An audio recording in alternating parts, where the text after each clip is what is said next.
Students, हमारा इस lecture का टॉपिक है revaluation of assets and reassessment of liabilities. कब? When there is a change in profit sharing ratio among existing partners, यानी existing partners में profit sharing ratio change हो रही है। उस टाइम हमें देखना है कि उससे पहले जो एसेट्स और लाइबिलिटीज गिवन है क्या उनकी वैल्यू में कोई चेंज है। एसेट्स और लाइबिलिटीज की वैल्यू में अप डाउन हो सकता है, यानी इंक्रीज डिक्रीज हो सकता है। अगर एसेट्स और लाइबिलिटीज की वैल्यू में कोई चेंज हुआ उसे हम रिकॉर्ड करेंगे बुक्स ऑफ अकाउंट्स में, यानी उसका इफेक्ट दिखाना जरूरी है।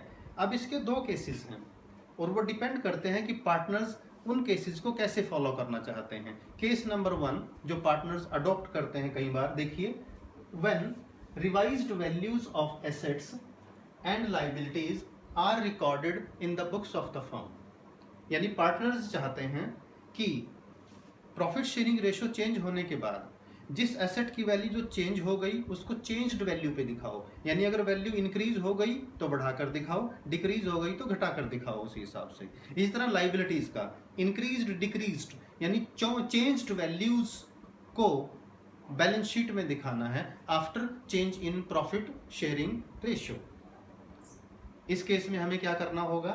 जब रिवाइज्ड वैल्यूज को बुक्स में दिखाना चाहते हैं हमें बनाना होगा रीवैल्यूएशन अकाउंट। रीवैल्यूएशन अकाउंट में क्या होगा? हम रिकॉर्ड करेंगे सिर्फ उन असेट्स की वैल्यू जो वैल्यू चेंज हुई है और हम सिर्फ चेंज्ड अमाउंट लेते हैं, यानी जितना अमाउंट या तो इंक्रीज हुआ है या डिक्रीज हुआ है सिर्फ उसी अमाउंट को इस अकाउंट में रिकॉर्ड करेंगे। अब रीवैल्यूएशन अकाउंट को समझ लीजिए कैसे बनाया जाएगा। ये एक नॉमिनल अकाउंट है। जो कोई भी नॉमिनल अकाउंट हो उसके डेबिट में लॉसेज आते हैं, यानी किसी भी तरह का लॉस हो, उसके क्रेडिट में गेन आता है, किसी भी तरह का गेन हो। अब आपको ये समझना है लॉस कब होगा और गेन कब होगा। इसके लिए आपको एसेट्स और लाइबिलिटीज के बैलेंस समझने चाहिए। एसेट्स, लाइबिलिटी, देखिए एसेट्स का डेबिट बैलेंस होता है, यानी एसेट्स की वैल्यू जब भी इंक्रीज होगी इसका मतलब हमें गेन हो रहा है बिजनेस में, गेन। एसेट्स की वैल्यू जब भी डिक्रीज होगी इसका मतलब हमें लॉस हो रहा है, इसको समझिएगा। लाइबिलिटीज का क्रेडिट बैलेंस होता है, इसका मतलब लाइबिलिटीज का अमाउंट जब भी इंक्रीज होगा इसे क्रेडिट करेंगे और ये जब भी डिक्रीज होगा इसको डेबिट करते हैं हम लोग। तो समझें, जब लाइबिलिटीज का अमाउंट इंक्रीज होगा तो क्रेडिट, यानी ये हमारा लॉस हो गया। लाइबिलिटीज का अमाउंट डिक्रीज हो गया तो डेबिट, यानी ये हमारा गेन हो गया। अब इसे हम रीवैल्यूएशन अकाउंट में कैसे? अब लॉस कब हो रहा है? देखिए, एसेट्स की वैल्यू डिक्रीज और लाइबिलिटीज की वैल्यू इंक्रीज, ये हमारा लॉस हो रहा है और लॉस को लिखते हैं डेबिट में। जिस एसेट की वैल्यू कम हो रही है उसका नाम लिखेंगे यहाँ टू एसेट, पर्टिकुलर एसेट का नाम, और जितनी वैल्यू कम हुई है उतना अमाउंट यहाँ लिख देंगे हम लोग। इसी तरह जिस लाइबिलिटी का अमाउंट इंक्रीज हुआ है उस लाइबिलिटी को यहां रिकॉर्ड करेंगे टू लाइबिलिटी, और जितना अमाउंट बढ़ा है लाइबिलिटी का उसे डेबिट साइड में लिख देंगे। अब बारी आई है गेन्स की।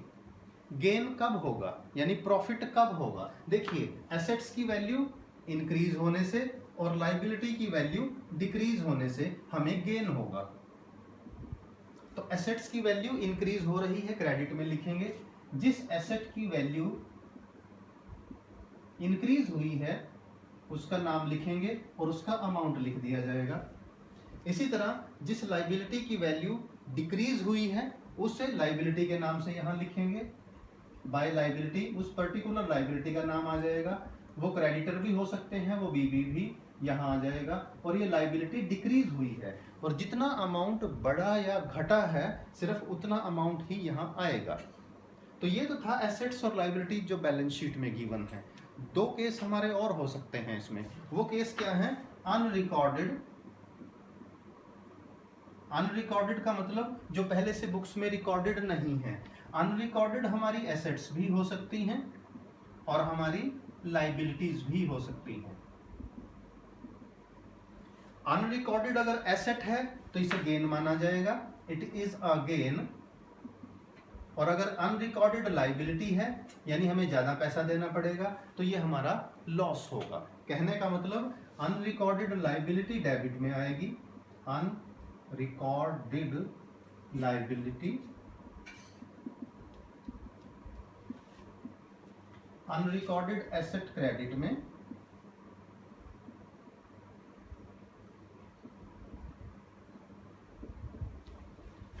अब ये हमारा रीवैल्यूएशन अकाउंट रेडी है।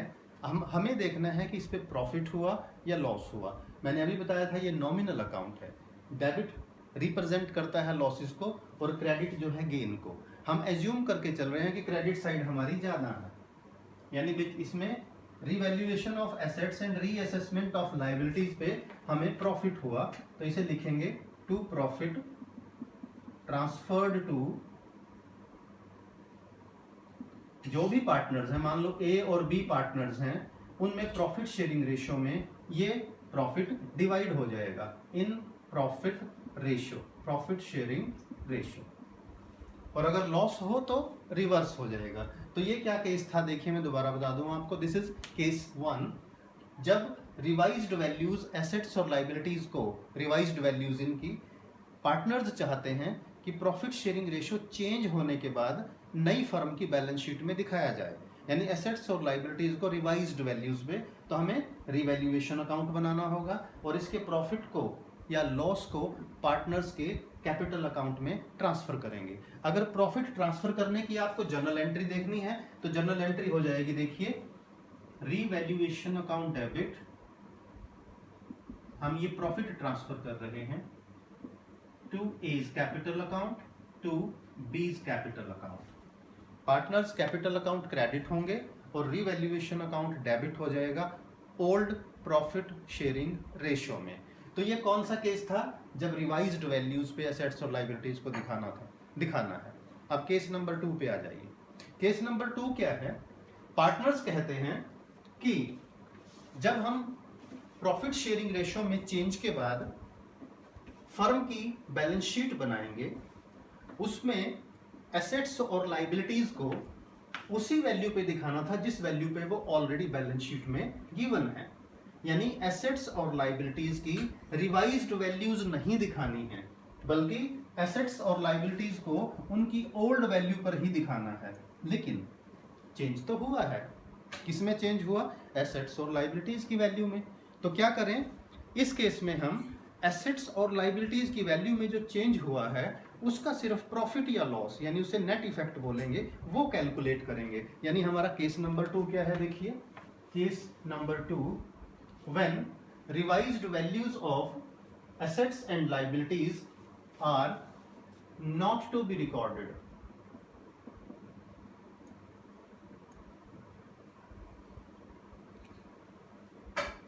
एसेट्स और लाइबिलिटीज को उनकी रिवाइज्ड वैल्यूज पे नहीं दिखाना। यानी इस केस में हमें क्या करना होगा, एडजस्टमेंट एंट्री पास करेंगे, एडजस्टमेंट एंट्री पास करेंगे। इस एडजस्टमेंट एंट्री को पास करने के लिए हमें 4 स्टेप्स फॉलो करने होंगे। स्टेप नंबर 1 देखिए क्या है, स्टेप 1, कैलकुलेशन ऑफ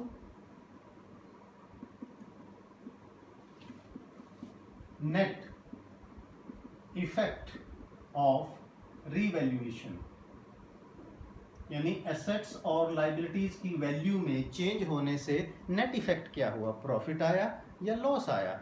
इसके लिए आप चाहें तो रिवैल्यूएशन अकाउंट भी बना सकते हैं क्योंकि ये वर्किंग्स है, लेकिन इसको स्टेटमेंट के थ्रू भी आप फटाफट कर सकते हो। तो स्टेटमेंट के थ्रू कैसा होगा, देखिए नेट इफेक्ट कैलकुलेट करने के लिए increase in value of assets, assets की वैल्यू में जो इंक्रीज हुआ वो अमाउंट प्लस हो जाएगा, एड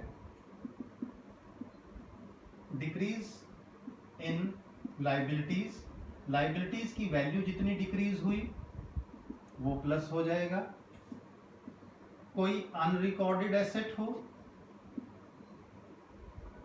वो प्लस हो जाएगी। यानी 3 चीजें तो हमारी प्लस आ जाएंगी। देखिए एसेट्स की वैल्यू में इंक्रीज, लाइबिलिटी की वैल्यू में डिक्रीज और कोई अनरिकॉर्डेड एसेट हो। और इसका रिवर्स क्या होगा, लेस हो जाएगा। लेस क्या क्या होगा, decrease in the value of assets,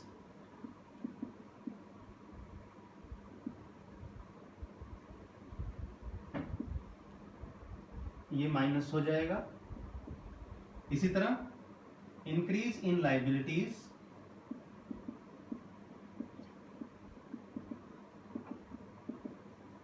minus. इसी तरह अनरिकॉर्डेड लाइबिलिटीज, ये माइनस। और एंड में इन 3 प्लस वाले आइटम्स का 3 माइनस वाले आइटम्स अगर हैं, इनका नेट इफेक्ट देखेंगे हम। नेट इफेक्ट प्रॉफिट भी हो सकता है और लॉस भी हो सकता है। तो ये हमारा स्टेप 1 था कि एक तरह से हमने रीवैल्यूएशन अकाउंट का प्रॉफिट और लॉस फाइंड किया है। अब स्टेप नंबर 2 देखिए क्या है। स्टेप 2, कैलकुलेशन ऑफ सैक्रिफाइस और गेनिंग शेयर, जिसका फॉर्मूला है old share minus new share. हमें ये कैलकुलेट करना है रेशो चेंज होने से किस पार्टनर का शेयर इंक्रीज हो गया, उसका तो गेन आ गया गेनिंग शेयर, जिसका डिक्रीज हो गया उसका आ गया sacrificing share. Step 3, calculation of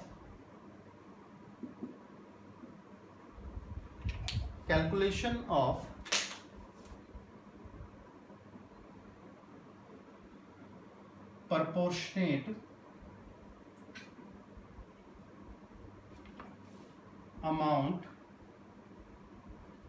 of net effect, यानी जो रीवैल्यूएशन पे प्रॉफिट या लॉस आया था उसे नेट इफेक्ट बोलते हैं, उसका प्रोपोर्शनेट अमाउंट कैलकुलेट करना है। वो प्रोपोर्शनेट अमाउंट कैसे कैलकुलेट करना होगा, देखिए नेट इफेक्ट इनटू सैक्रिफाइसिंग और गेनिंग शेयर।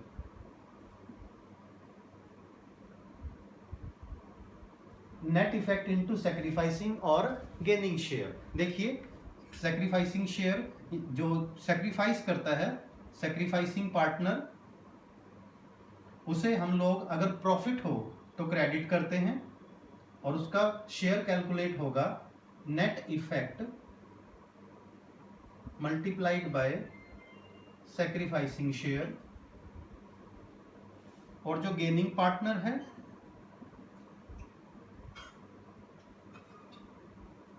उसे डेबिट करते हैं। ये प्रॉफिट का केस लेकर चल रहे हैं, अगर प्रॉफिट हुआ तो उसका शेयर होगा net effect into gaining share.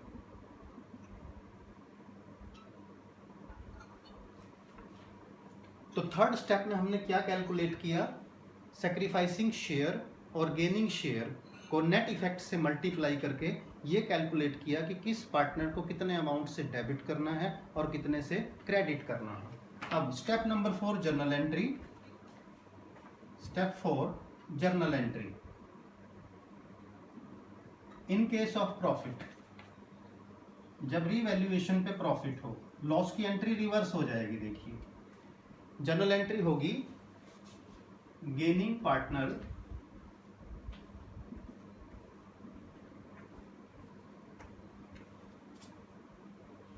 Capital account debit. Gaining partner का कैपिटल अकाउंट डेबिट करते हैं क्योंकि गेनिंग पार्टनर सैक्रिफाइसिंग पार्टनर को कॉम्पनसेट कर रहा है to sacrificing partners capital account. ये हो गई हमारी एडजस्टमेंट एंट्री। इसके चारों स्टेप दोबारा देख लीजिए। फर्स्ट स्टेप में हमने प्रॉफिट और लॉस कैलकुलेट किया है रीवैल्यूएशन का। सेकंड स्टेप में हमने गेनिंग और सैक्रिफाइसिंग शेयर कैलकुलेट किया है। थर्ड स्टेप में हमने नेट इफेक्ट को, यानी जो प्रॉफिट या लॉस हुआ था रीवैल्यूएशन का, उसको सैक्रिफाइसिंग और गेनिंग शेयर से कैलकुलेट करके ये फाइंड किया है किस पार्टनर का अकाउंट डेबिट होना है और किसका क्रेडिट और कितने अमाउंट से। और स्टेप 4 में फाइनली हमने जर्नल एंट्री पास की, और जर्नल एंट्री होती है gaining partners capital account debit to sacrificing partners capital account.